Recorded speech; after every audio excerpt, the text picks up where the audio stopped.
trabalhar mais um pouquinho só para a gente terminar.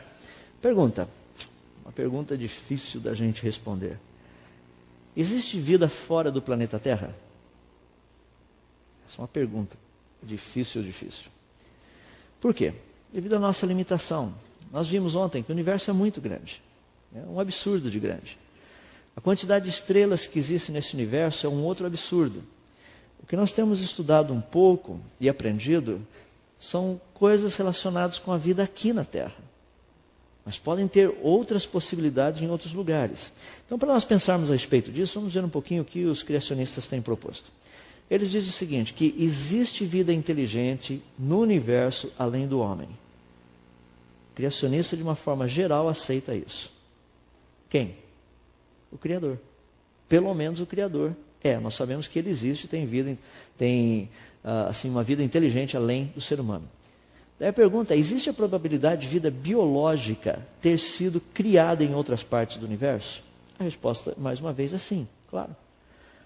O Criador poderia criar vida onde ele quisesse. Não precisaria criar vida só aqui no planeta Terra. Poderia ter criado em outros lugares. E a pergunta que nós temos é, vida biológica inteligente ou não? Porque poderia ter criado vida biológica e vida biológica inteligente. De uma forma geral, existe um consenso hoje na humanidade, isso aí foi muito desenvolvido na década de 50, 60, principalmente década de 70 e 80, ganhou todo o vapor na década de 90, com Carl Sagan e vários outros, que se a gente encontrar civilizações aí, a gente não vai encontrar gente, assim, outras formas de vida, com uma capacidade mental menor do que a nossa. Sempre vai ter uma capacidade mental maior do que a nossa. Então a expectativa é da gente sair aí fora e encontrar esse tipo de coisa.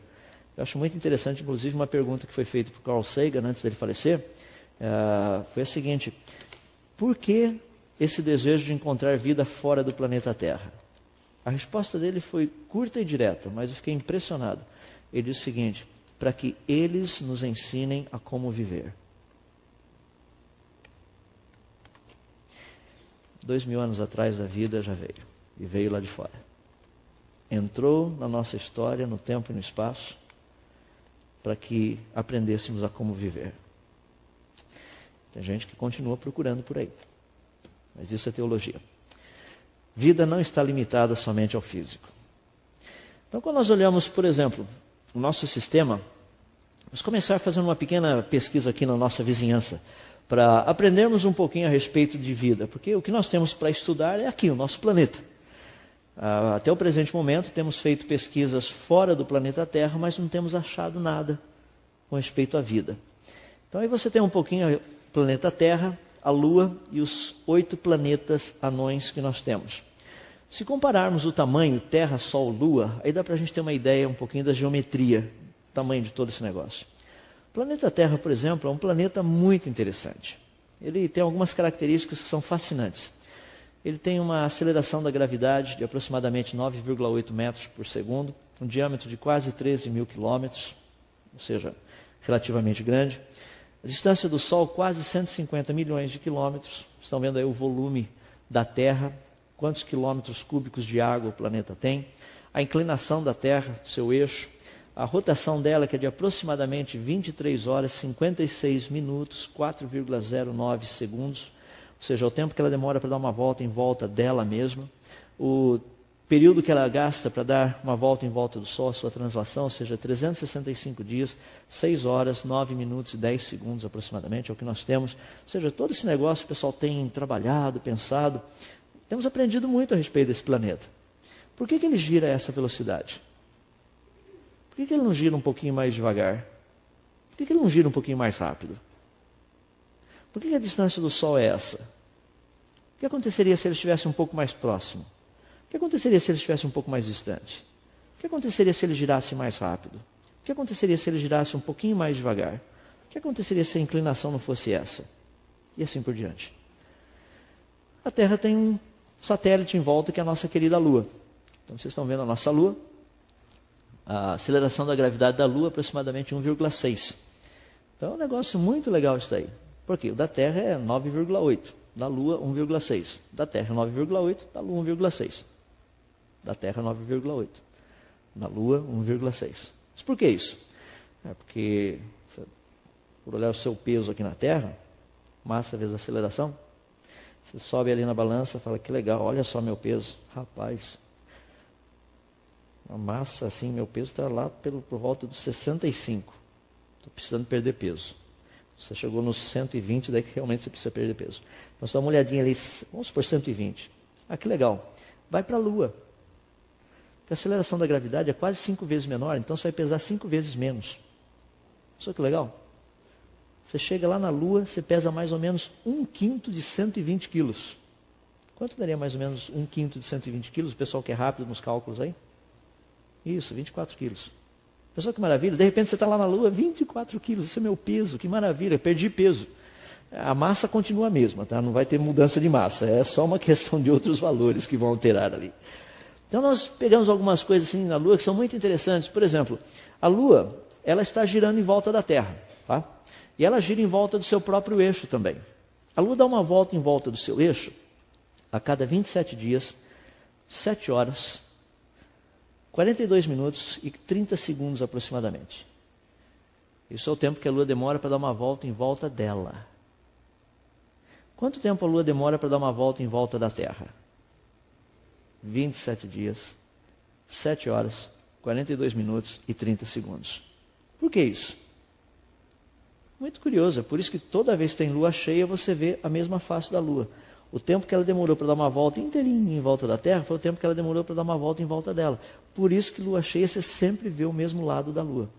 A velocidade dela é fantástica. O que aconteceria se a Lua girasse um pouquinho mais rápida? O que aconteceria se a Lua girasse um pouquinho mais devagar em volta da Terra? O que aconteceria se a Lua estivesse um pouco mais distante da Terra? O que aconteceria se a massa da Lua fosse diferente? Porque tudo isso influencia no nosso planeta. Vamos pegar o Sol, por exemplo. O Sol é uma estrela de quinta grandeza, magnitude 4,7. O diâmetro dele é de aproximadamente 1.400.000 quilômetros. Caberiam dentro do Sol mais de 1.300.000 terras. Negócio fascinante. A temperatura média de superfície dele, superfície assim, não é que tem um lugar sólido, tá? O que nós chamamos de superfície, onde fica delineado o limite dele. Mais ou menos 5.500 graus Celsius. O Sol transforma aproximadamente 4 milhões de toneladas de matéria em energia por segundo. É uma estrela fascinante. O que aconteceria se o Sol fosse só 10% maior? O que aconteceria se ele fosse só 10% menor? O que aconteceria se a temperatura de superfície dele fosse só 10% a mais? O que aconteceria se fosse 10% a menos? Por que as frequências principais de luz que o Sol emite são as frequências que nós mais necessitamos? E assim a coisa vai. É muito interessante. Então esses parâmetros todos chamam muito a nossa atenção. Porque quando nós tratamos do planeta Terra, tem muitas questões que são importantes. E essas perguntas que eu fiz para vocês, muitas delas já têm sido respondidas. Por exemplo, se a Terra estivesse só um pouquinho mais próximo do Sol, só 10%, praticamente toda a água do planeta evaporaria. Se a Terra estivesse apenas 10% mais distante do Sol, praticamente toda a água do planeta congelaria. Se a Terra girasse só um pouquinho mais rápida, só um pouquinho, tá? 10%. Isso faria com que os ventos na nossa atmosfera tivessem uma velocidade média de 300 a 400 km por hora. Eu costumo brincar com o pessoal, você iria na locadora, adivinha qual é o único DVD disponível? E o vento levou. Não teria nenhum outro. Seria aquele vendaval direto. E se ela rodasse um pouquinho mais devagar, só 10% mais devagar? Então os dias, em vez de terem 24 horas, seriam 26 horas e meia aproximadamente. O que aconteceria com isso? Durante o dia, uma boa parte da água evaporaria. Durante a noite, na região do Equador, a temperatura ficaria por volta de mais ou menos uns 30 graus abaixo de zero.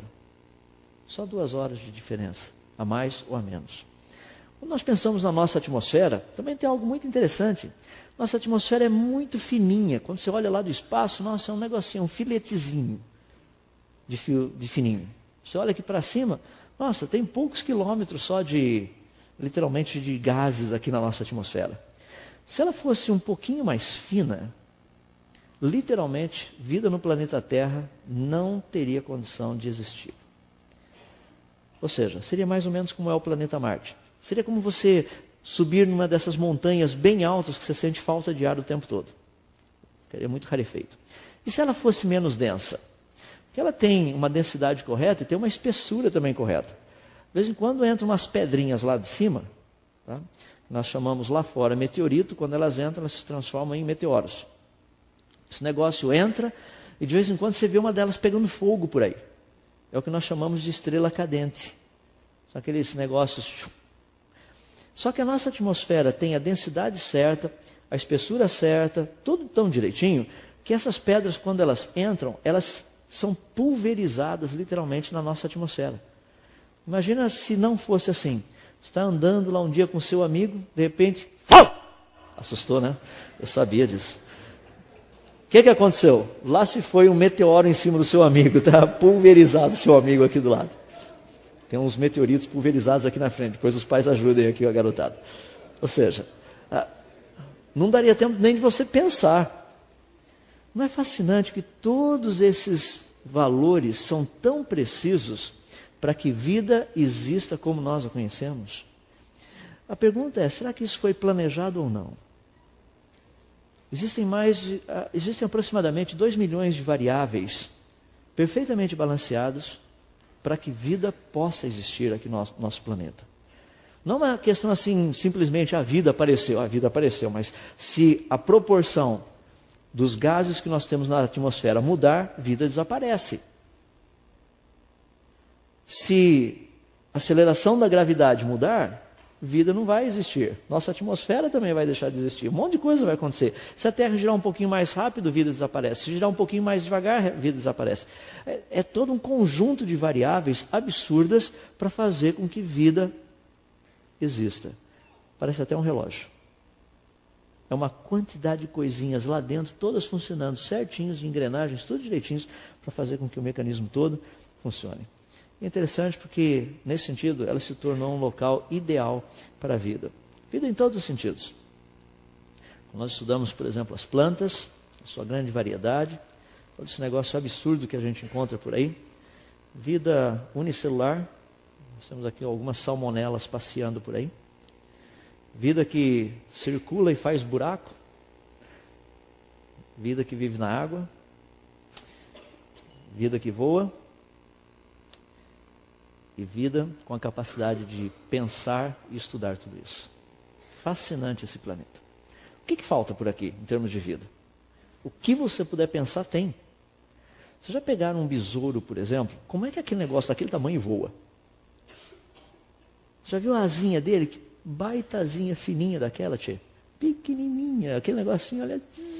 Não tem como fazer esse negócio ficar voando. Mas ele voa.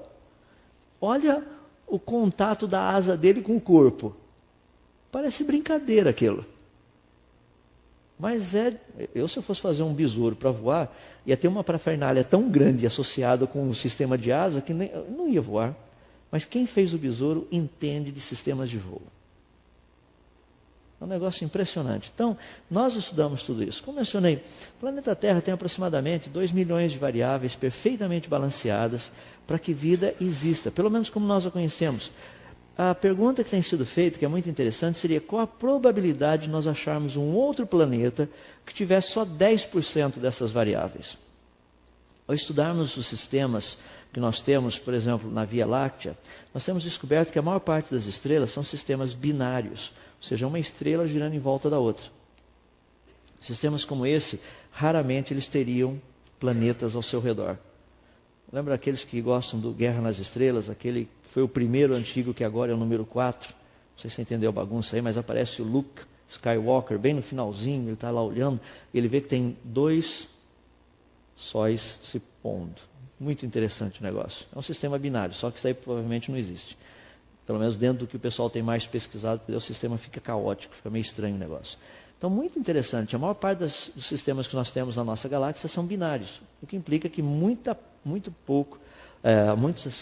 poucas estrelas, poderiam ter um planeta em volta. Então, para achar um planeta, dentro dos cálculos que têm sido feitos, pelo menos baseados no que a gente tem estudado até agora, é de 1 em 1 quatrilhão.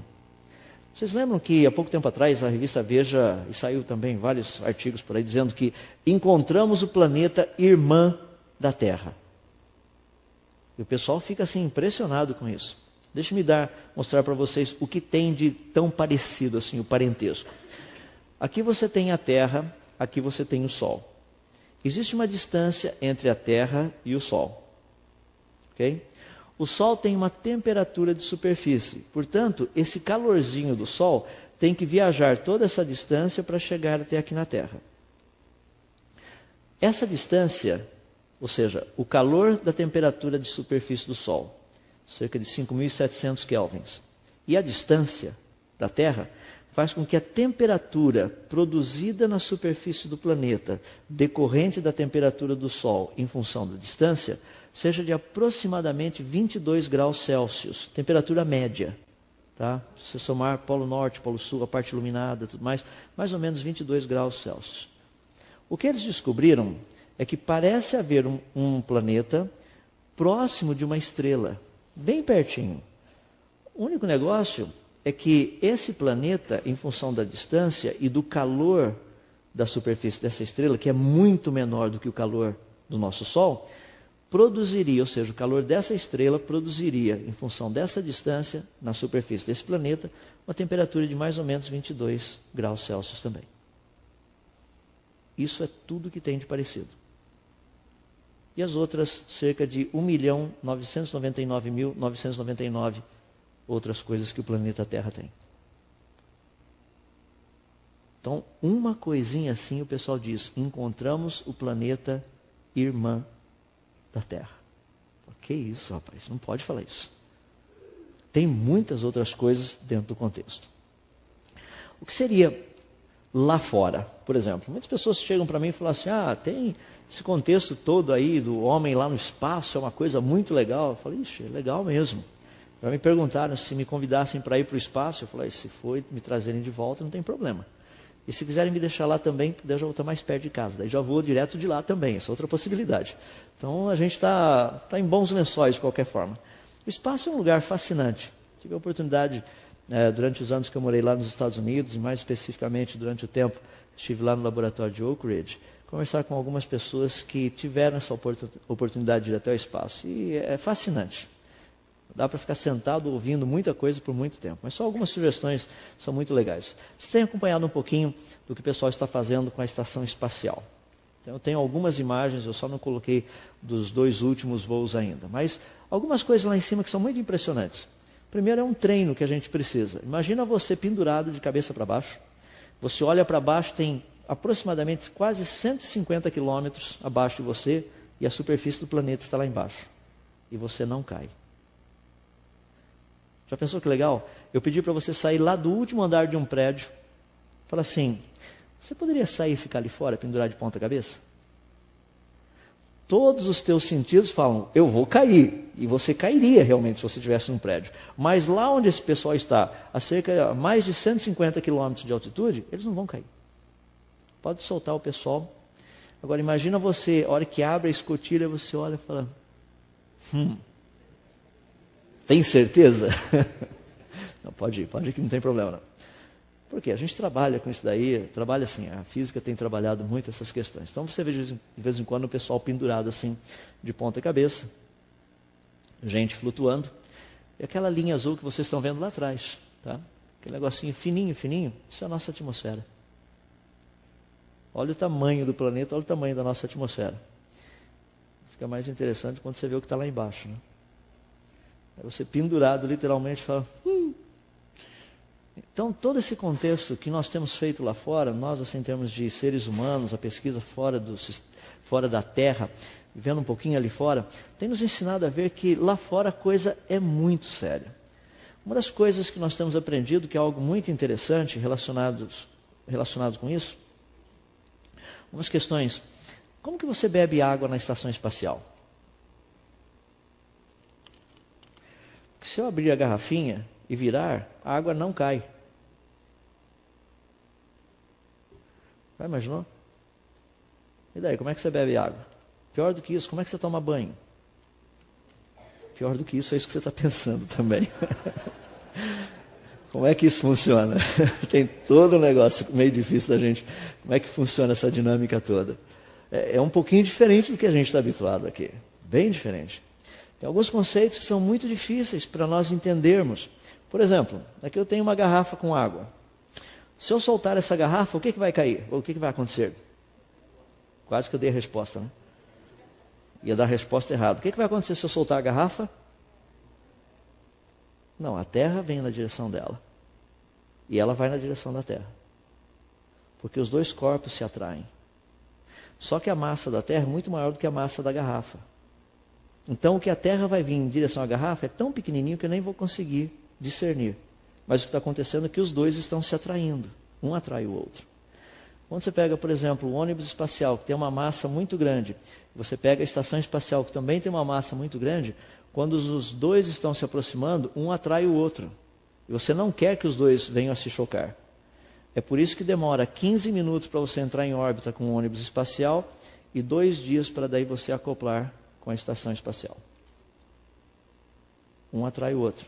Então você não quer tirar coisas da órbita, você não quer mexer todo esse negócio. Ou seja, lá fora é uma outra história. Então só para você ver um pouquinho o que a gente está fazendo lá fora, só para seguir um pouquinho a estação espacial, aí você tem um pouquinho do equipamento, ônibus espacial em órbita, podendo colocar um pouco dessas coisas lá fora. Dezembro de 1998, isso era praticamente toda a estação espacial que estava lá fora, foi levado um pouco mais de equipamento, já isso é maio de 99. Dentro dela estava mudando, lá de fora não muito. Aí você tem um pouquinho mais, setembro de 2000, vai aumentando um pouquinho o tamanho dela. Agora nós estamos praticamente em novembro de 2000, está um pouco maior o equipamento. Julho de 2006, vocês se lembram que com o acidente do ônibus espacial Columbia, a estação espacial ficou parada em termos de construção por um bom tempo. Então, julho de 2006, que nós temos dezembro de 2006, pacote todo lá em cima. Isso aqui é junho de 2007, como que ela já estava. Um bocadinho mais aqui, agosto de 2007, estava desse jeito. Um pouquinho mais aí, novembro de 2007. Só não coloquei os 2 últimos ainda, que fevereiro teve um voo e agora março teve outro. Então eles já colocaram um pouquinho mais, ela está um pouquinho maior, está com uma cara um pouquinho diferente. Mas isso tudo, esse trabalho todo que tem sido feito lá fora, tem nos ajudado a ver um pouquinho que vida fora do planeta Terra, rapaz, a coisa não é tão fácil assim. Muitas coisas teriam que acontecer para que vida pudesse existir fora desse ambiente ideal do planeta Terra. Nós aprendemos, inclusive, um pouco disso quando o homem esteve lá na Lua, na década de 60, comecinho da década de 70. Muitas pessoas têm me perguntado se o homem foi à Lua ou não. Pelo menos a gente tem um bom material mostrando que ele foi. Ou seja, aí vocês têm um pouquinho da Apollo 11, 1969, o pessoal subindo a Lua. Um pouquinho do que tem aqui é interessante, vocês estão vendo uma bolinha branca ali, daqui a pouquinho eu vou falar a respeito dela. O pessoal pega muito no pé por questão da bandeira. Não é que já se viu uma bandeira em pé, tremulando lá na Lua? Na Lua não tem vento, é verdade, na Lua não tem vento. A questão é que essa bandeira, ela está nesse formato aqui, porque ela tem uma haste, como vocês estão vendo aqui, na vertical, uma outra haste na horizontal, dá para ver a pontinha dela ali. E o material que foi usado para fazer essa bandeira não é tecido normal como nós fazemos, porque tecido normal lá no espaço, 6 meses não teria mais bandeira, porque radiação do sol. Isso daí detonaria totalmente o tecido. Então ele foi feito de uma fibra especial, que tem tensão superficial, várias coisas, por isso que ela está meio deformada. A ideia seria mais ou menos se você pegasse uma camisa, dobrasse a sua camisa de qualquer jeito, colocasse dentro de uma mala e depois de uma semana tirasse essa camisa e pendurasse num cabide. Ela ficaria toda deformada. Isso que vocês estão vendo ali. Então, dentro desse contexto, a gente tem o pessoal que esteve lá, levaram uma quantidade muito interessante de equipamentos, trouxeram muitas pedras de lá, que você está vendo um dos astronautas da Apollo 12 montando a bandeira, colocando aquela haste, aquele observando o Surveyor, que foi uma das primeiras sondas que foi mandada até a Lua, um pouquinho das pedras que foram trazidas de lá para cá, e tem muita coisa bem legal aí. Então nós temos estudado um pouquinho desse tipo de rocha. Uma das coisas que esse pessoal levou e deixou lá foram vários sismógrafos. Então nós aprendemos que a Lua também tem terremotos, só que os terremotos da Lua são um pouquinho diferentes do nosso. Os nossos terremotos têm uma maneira de oscilar mais ou menos assim. Na Lua eles oscilam assim e assim simultaneamente. Então, para construir uma estação espacial na Lua, uma base lunar, tem certas questões dentro do aspecto de construção que precisam ser ligeiramente diferentes do que os sistemas que nós temos aqui na Terra, mesmo para terremotos. E os terremotos na Lua parecem ser um pouquinho mais frequentes do que o que nós temos aqui. Então a coisa chacoalha com um pouquinho mais de frequência. Aquele negocinho que eu mostrei para vocês agora de pouco, aquele branquinho lá, isso aqui, ó. Tá? Esse é o chamado LRRR Soares. Não é da televisão isso daí não. É o Laser Retro Ranging Reflector. É um sistema de pequenos espelhos e o que nós fazemos é nós mandamos um laser daqui da Terra, ele vai, bate nesses refletores e voltam. Nós sabemos todos os meios pelos quais o laser passa, nossa atmosfera, daí o espaço sideral, todo, assim, o espaço entre a Terra e a Lua, bate e volta, você mede certinho o tempo desse negócio e baseado nisso nós temos descoberto o quê? Que a Terra está se afastando da Lua, ou seja, que a Lua está se afastando da Terra 3,8 centímetros por ano, aproximadamente. Tá? É a média. Então é muito legal esse estudo, porque baseado nesse estudo, e no finalzinho do livro tem uma parte que eu trabalho, toda a parte dos cálculos relacionados com isso, que você vê, por exemplo, esse afastamento lunar, dá para a gente explicar o porquê que está acontecendo só com as equações da física, com aquilo que a gente conhece. Porque a Lua está atraindo a Terra, e a Terra atraindo a Lua, então os dois se atraem. A velocidade que a Lua gira em volta da Terra é suficiente para ela sempre estar caindo nessa direção. Então ela nunca cai assim, tchunk, em cima da gente. Então ela está caindo, ela tem uma velocidade tangencial. E é muito legal a gente estudar isso, por quê?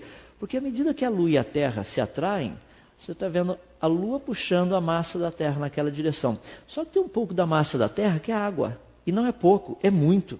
Tem bastante água no planeta. Então quando a Lua atrai a Terra, ela faz com que a água do oceano vá em direção a ela. É o que a gente chama de maré alta. Tem essa maré alta. Só que a Terra gira muito mais rápido do que a Lua gira em volta da Terra. Então a Lua, quando atrai essa maré, essa água, criando a maré alta, ela gira, a Terra ao girar, faz com que essa quantidade de água mais alta fique um pouquinho fora entre o eixo Lua e Terra. Então você tem uma massa um pouquinho deslocada, então não tem o equilíbrio de forças. Tem uma massa um pouquinho aqui que cria uma outra força gravitacional pequenininha na Lua, que faz com que haja uma resultante na Lua nessa direção. Força igual massa vezes aceleração. Se você conhece a força, você vai poder fazer um cálculo mostrando a aceleração que a Lua está ganhando. Ela ganha essa aceleração, no certo sentido, a Lua está se afastando da Terra. Por outro lado, esse sistema todo de maré aqui serve como um freio para o planeta Terra. Está fazendo com que a Terra perca a rotação. A pergunta que a gente faz é o seguinte, isso é o que está acontecendo agora, então a Lua está se afastando. O que aconteceria se a gente rodasse o filme ao contrário? A pergunta é, há quanto tempo atrás a Lua estaria praticamente rolando em cima da superfície do planeta Terra? Só para fazer os cálculos, você não precisa de pressuposição nenhuma, é só pegar os dados, você vai ver que há cerca de mais ou menos 1 bilhão e 200 milhões de anos atrás, a Lua estaria rolando no planeta Terra. Agora, antes da Lua rolar no planeta Terra, ela já teria quebrado a crosta do planeta devido à força gravitacional. Ou seja, a gente sabe que esse sistema não pode ter mais do que 1 bilhão de anos. Então, as pessoas quando falam do sistema Terra, não, porque a Terra não sei o que tem, e vida na Terra há bilhões de anos atrás, isso aí não faz sentido. Realmente não faz sentido. Não somente isso, você pega as marés no passado, a altura da maré e coisa e tal, é só uma questão da gente pegar e fazer os cálculos. Então é muito importante nós notarmos essas pequenas coisinhas que existem por aí. Só para a gente tratar então da vida fora do planeta Terra, que vocês vão perceber que não tem muito para ser dito não. Tem sempre saído notícia por aí. Eu pego umas notícias só para vocês verem que são capas da revista Time, bem antigas já, com mais de quase 15 anos, algumas delas. O pessoal tem discutido desde aquela época, vida fora do planeta Terra. Tem alguém aí fora? Perguntas das revistas. Lá o negócio desabou todo. Foi fotografado. O pessoal fala, tá vendo, o planeta Marte passa por mudanças também.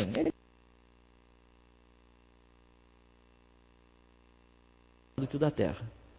Porque a sonda Magalhães que estava lá em órbita tinha condição de medir um campo magnético até 25 mil vezes inferior ao nosso. E ela não detectou nada.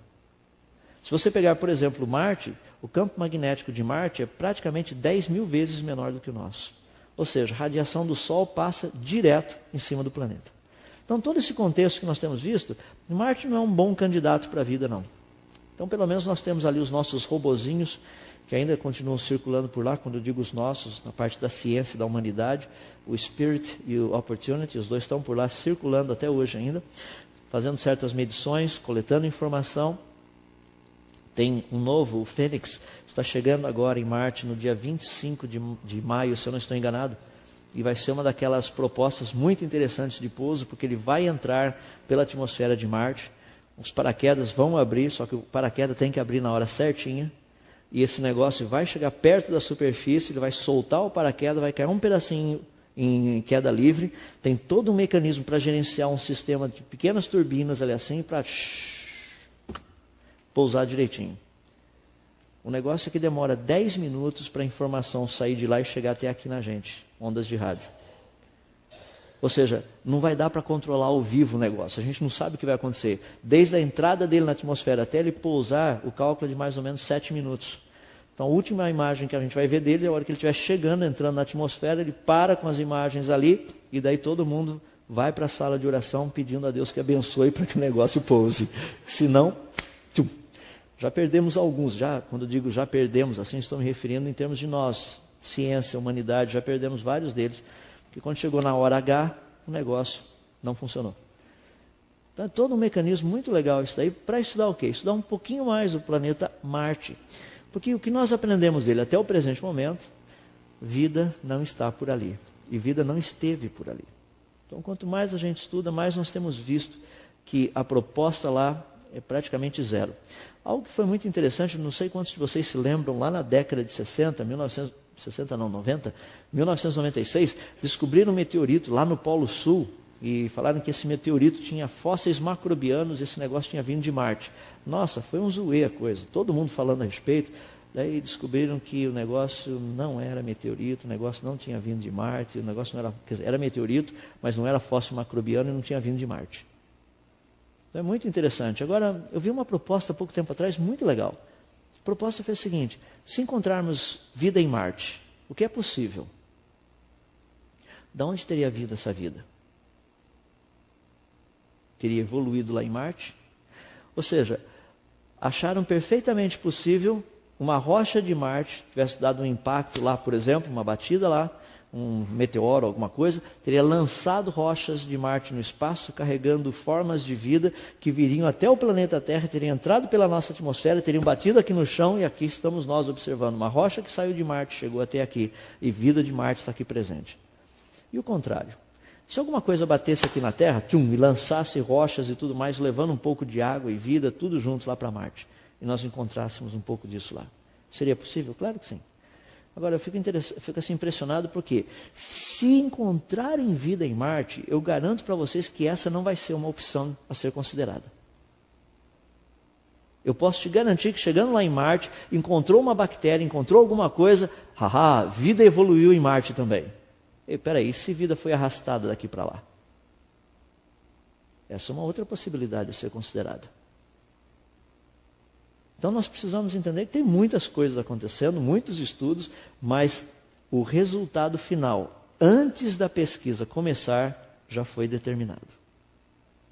Se encontrarmos vida em Marte, é porque vida evoluiu naquele planeta. Pode olhar, porque esse é o resultado. Já foi escrito, já está escrito. Então eu tenho muita dificuldade em aceitar a validade desse tipo de pesquisa. Por favor, não estou questionando a ciência como um todo. Mas quando você já sai com o resultado final pré-determinado, como é que você sabe disso? Isso daí não pode ser. Eu não sei, vamos ver. Se encontrarmos vida em Marte, que tipo de vida é? É o mesmo tipo que tem aqui na Terra. É o mesmo tipo, que interessante. Como é que será que chegou em Marte? Vamos olhar a região. Tem alguma cratera, tem algum negócio ali por perto? Tem.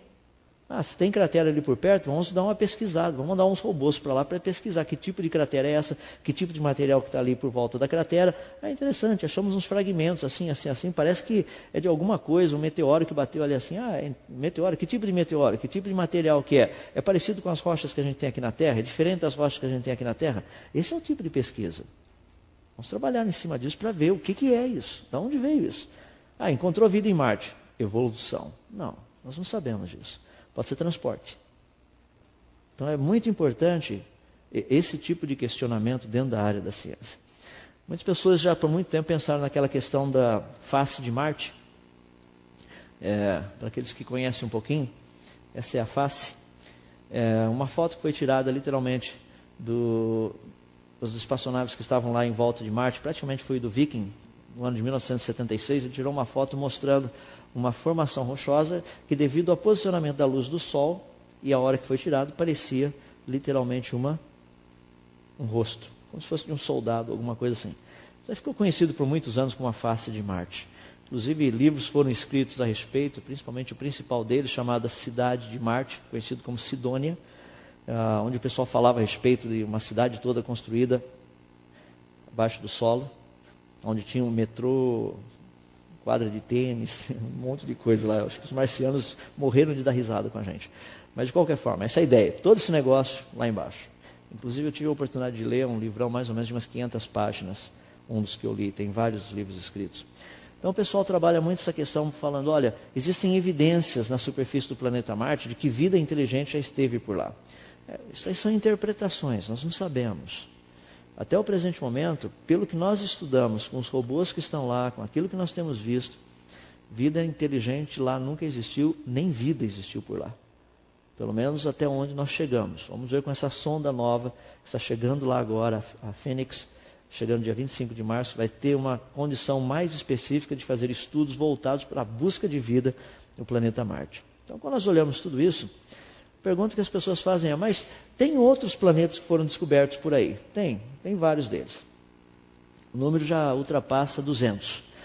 Lembra que não foram descobertos por uma observação direta. O que acontece? Você pega, por exemplo, uma estrela. Imagina que a minha garrafa d'água seja uma estrela. E aqui você tem um planeta em volta. Só que à medida que o planeta gira em volta, tá? O planeta faz o que com a estrela? O planeta faz com que a estrela também oscile. Isso é gravidade. Medindo essa oscilação, dá para você ter uma noção do que estaria girando em volta e da massa do que está girando em volta. Outra coisa, toda vez que a estrela passar que o planeta passar na frente da estrela, ele vai diminuir a intensidade do brilho da estrela, porque vai ter alguma coisa passando na frente. Então você tem esses fatores que são utilizados para verificar se tem alguma coisa em volta da estrela ou não. Não existe uma medição direta, é indireta. Então nós chegamos à conclusão que tal estrela deve ter planetas em volta devido à sua oscilação, também devido essa diminuição de brilho, sendo isso periódico. Tem vários outros fatores, mas vou mencionar apenas esses dois. Baseados nisso, os planetas principais que poderiam conter vida, tem alguns deles aqui, nenhum deles até agora está no lugar certo, no que eles chamam de zona habitável. É a distância entre o planeta e a estrela, em função do calor que a estrela produz. Mas lembrem que a zona habitável que eles estão falando é tudo relacionado com o nosso contexto aqui do planeta Terra. Por quê? Se não estiver dentro desses limites de temperatura, a vida não vai existir. Então essas são as ideias que nós temos por aí. Baseado em toda essa pesquisa, até o presente momento, o que nós descobrimos? Se você for olhar em termos de ETL, Extraterrestrial Life, ou seja, vida extraterrestre, tudo que nós sabemos que existe fora do planeta Terra, está bem ali. Em outras palavras, nada. Nós não temos uma evidência fora do planeta Terra de que exista vida biológica. E vida biológica inteligente, isso aí seria o ETI, Extraterrestrial Intelligent Life. Tá? Então no ETI a coisa é diferente, por quê? Vida biológica que não seja inteligente, você teria que ir até o lugar, por exemplo, vai encontrar uma planta. A planta não vai mandar sinais de rádio para você. A planta não vai mandar sinais de televisão para você, a menos que seja uma planta inteligente. Mas a planta que a gente sabe é só planta. Agora, se tiver vida inteligente num outro lugar, imagina, estamos aqui nós, tá? O sistema solar está aqui. Imagina que tem um outro sistema solar, uma outra estrela que tem planetas em volta. Daí esse pessoal daqui tem vida inteligente. Aqui no sistema Terra, sistema solar, a gente sempre sabe que tem vida quase inteligente. Então tem o pessoal todo aqui em volta, estamos nós ali. Mas lá tem vida inteligente. Então esse pessoal vai mandar um sinalzinho. O negócio vem, chega aqui para a gente consegue detectar. Pergunta, das estrelas que a gente tem, dos lugares que a gente tem, poderia ter vida, quer dizer, poderia sim, vamos ser bondosos. O mais próximo está mais ou menos 160 anos-luz de distância da gente. Em outras palavras, quanto tempo demoraria para vir um oi? 160 anos até chegar aqui. Daí você recebe, vamos supor que a gente tem software para decodificar esse negócio, saber que aquilo é sinal de inteligência, fala, o pessoal falou oi, manda um oi para eles. Oi. Mais 160 anos para chegar lá. Ou seja, demorou 320 anos só nisso. É um problema de comunicação, exatamente. O nosso grande problema é que com o equipamento que nós temos aqui até agora, o que nós estamos medindo, não chegou nada daqui até aqui, de nenhum lugar que mostre que alguém está mandando um sinal para a gente. Pelo menos até o presente momento. Isso significa o quê? Está dizendo que não existe? Estou dizendo que se existir, está muito distante. Quanto tempo faz que a gente está medindo isso? Bom, depende. Independente do tempo que a gente está medindo. Depende do tempo que o pessoal está mandando sinal. Se eles estiverem mandando sinal para a gente já há muito, muito tempo, agora que a gente tem tecnologia para medir, a gente vai captar o sinal. Agora que a gente tem tecnologia para medir, a gente não captou nenhum sinal até agora. Então, pelo que nós conhecemos até o presente momento, nós estamos desse jeito, praticamente sozinhos. Existe vida fora do planeta Terra? Nós não sabemos. Até o presente momento, isso eu fiz questão de checar na quinta-feira antes de vir para cá. Até quinta-feira eu entrei num site, que é a área do SET, lá da NASA, e nós estávamos sozinhos. Não tinha recebido nenhum sinalzinho lá de fora, nem um e-mail de ET, nem uma piadinha, nem nada. Nada, não veio nada. Então nós sabemos que até pelo menos quinta-feira nós não tínhamos recebido nenhum sinal lá de fora.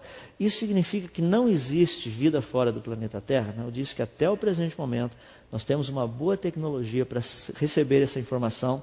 Até o presente momento ela não chegou. Mas estamos sozinhos ou não? Essa é uma pergunta interessante. Essa pergunta tem muito a ver com aquilo que você crê. Depende do seu posicionamento.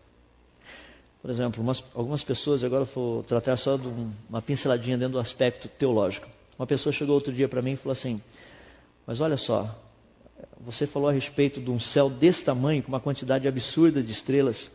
São mais estrelas lá no céu do que todos os grãos de areia aqui na Terra. Por que você acha que a gente estaria sozinho? Você acha que Deus iria fazer todo esse negócio aí só para a gente? A resposta é simples. Ele não fez para a gente, ele fez para ele. E por que ele fez para ele? Fala assim, nossa, mas Deus é egoísta. Não, são 3 pessoas na Trindade, é o Pai, o Filho e o Espírito Santo. Quando você olha lá no livro de Colossenses, a Bíblia diz ali que foi o Senhor Jesus que fez todas as coisas. Ele quem trouxe todas as coisas à existência. E o Pai tem um grande prazer em toda a criação, porque foi o Filho quem fez. Ele poderia ter feito, o Senhor Jesus poderia ter criado todas essas coisas sem uma única vidinha aqui no planeta, ou em nenhum lugar. E Deus, o Pai, estaria plenamente satisfeito com a criação do Filho. Porque tudo que o Filho fez reflete o caráter do Pai. Então nós precisamos entender que todas essas coisas foram feitas não para nós, mas para Ele. Você fala assim, mas que isso? Mas que Deus mais egoísta? Deus só faz coisa para Ele, então? Não é isso o negócio. Entendam que Deus não está fazendo coisas literalmente, e precisa ser bem cauteloso no que eu vou falar agora, eu não quero que vocês entendam mal. Deus é completo em si mesmo. Ele não precisa de você, não precisa de mim para nada. Ele nos trouxe à existência devido à grandeza do seu amor, da sua bondade, da sua pessoa e de tudo mais. Deus não nos trouxe à existência porque Ele tinha alguma necessidade. Deus estava lá no céu, tão triste, né? Não tem ninguém para conversar. Assim, bom, melhor criar uns anjos aí, né? Vamos criar uns anjos aqui, criou uns anjos. Mas anjo também só fica voando para lá e para cá. Fazer... Deus não tinha necessidade nenhuma. Havia perfeita comunhão, amor, relacionamento entre o Pai, o Filho e o Espírito Santo. Perfeito relacionamento. Deus não nos criou, Deus não criou o mundo, Deus não fez todas essas coisas por necessidade. Ele as fez por prazer. Então é importante nós entendermos isso. Deus criou todas essas coisas por prazer. Se foi do agrado dele criar outras civilizações em algum outro canto nesse universo, foi por prazer dele também. Eu, pessoalmente, acho que nós estamos sozinhos. Essa é uma percepção que vem do estudo da palavra. A Bíblia diz que no final dos tempos os céus vão se enrolar como pergaminho. Coitado de quem estiver morando lá. É literal.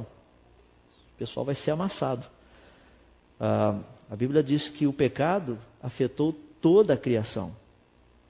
Então tem gente que, se tiver gente lá do outro lado do mundo, o pecado também os afetou lá. Você fala, mas o pecado viaja à velocidade da luz ou não? Isso eu não sei. Não dá para calcular isso. Entende? Então nós não sabemos. Porque nós estamos tratando do universo físico e também do universo espiritual. O que eu acabei de mencionar para vocês, isso aí é um pensamento, literalmente, dos cristãos. Esse finalzinho aí não é criacionismo. E aí, deixa-me deixar bem claro, não é ciência. Então, para a gente, essa questão toda do universo, dele conter vida além da gente, está aberto para perguntas. Só gostaria de dar uma última pinceladinha. Existe vida inteligente no universo não biológica? Aí a história é outra. Porque isso a ciência não detecta. A Bíblia diz que existe. Existem anjos, existem principados, existem potestades, existe todo esse negócio. Mas é vida biológica? Não, não é vida biológica. E nós sabemos que vida não se resume apenas ao biológico. Essa é a parte que é interessante. Você pega uma pessoa que faleceu, morte natural, está ali a pessoa, mortinha, você dá uma olhadinha na pessoa, o que está faltando, afinal de contas, biologicamente? Nada. E por que ela não está viva? Nós sabemos que vida não é apenas um conjunto de funções biológicas, tem muito mais do que isso. Agora, o que é isso? A pergunta é, onde achar a resposta? Eu já achei. Deixo para você saber onde está.